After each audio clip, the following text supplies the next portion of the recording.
Bonjour et bienvenue sur la chaîne S Magazine TV.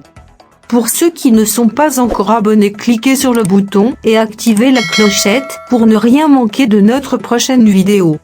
Salman Rushdie commence à se rétablir après avoir été poignardé.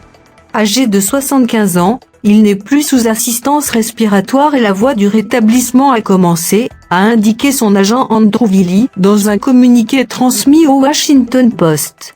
Les blessures sont graves, mais son état évolue dans la bonne direction, a ajouté ce proche de l'auteur des versets sataniques poignardé vendredi matin une dizaine de fois au cou et à l'abdomen, lors d'une conférence littéraire au Centre culturel de Chautauqua, État de New York.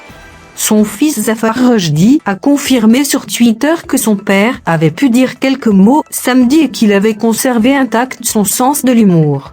La famille Rushdie s'est dite extrêmement soulagée. Salman Rushdie reste hospitalisé depuis vendredi à Erie, en Pennsylvanie, au bord du lac qui sépare les États-Unis du Canada.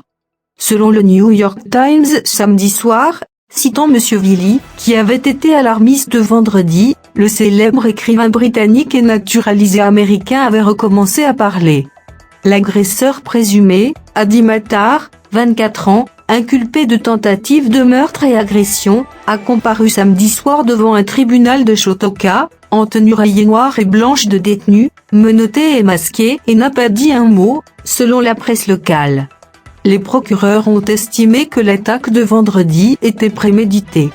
Le suspect, qui vit dans le New Jersey, a plaidé non coupable par la voix de son avocat et comparaîtra une nouvelle fois le 19 août. L'attentat a provoqué une onde de choc, particulièrement en Occident. Le président américain Joe Biden a condamné une attaque brutale et rendu hommage à M. Rushdie pour son refus d'être intimidé et réduit au silence. Vivant à New York depuis 20 ans, Salman Rushdie avait repris une vie à peu près normale tout en continuant de défendre, dans ses livres, la satire et l'irrévérence.